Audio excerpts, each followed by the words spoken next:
தினமலர் மற்றும் சத்யா இணைந்து வழங்கும் ஸ்மார்ட் ஷாப்பர்ஸ் எக்ஸ்போ ஆகஸ்ட் 1 முதல் 4 வரை YMCA மைதானம், நந்தனம், சென்னை. அனைவரும் வருக.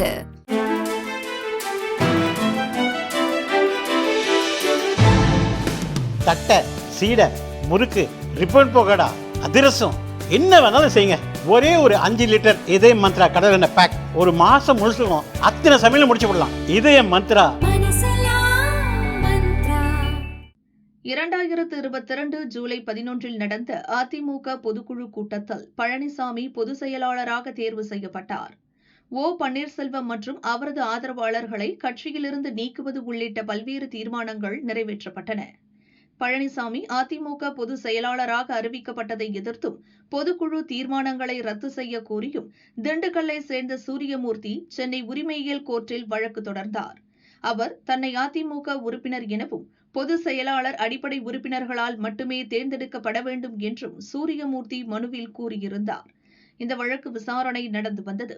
இந்த சூழலில் பொதுச் செயலாளர் பதவியை எதிர்த்து தொடரப்பட்ட வழக்கை நிராகரிக்க கோரி பழனிசாமி தரப்பில் மனு செய்தனர்.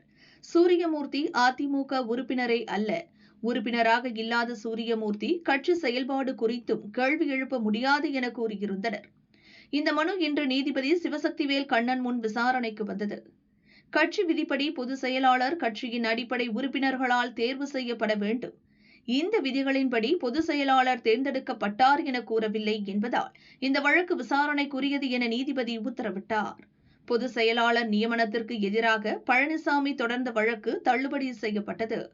தேர்தல் நெருங்கும் நேரத்தில் பழனிசாமி தனது சுற்றுப்பயணத்தை துவங்கியுள்ளார். இந்த சூழலில் அவருக்கு எதிராக வந்த உத்தரவு சிறு சறுக்கல்தான் என அரசியல் விமர்சகர்கள் கூறுகின்றனர்.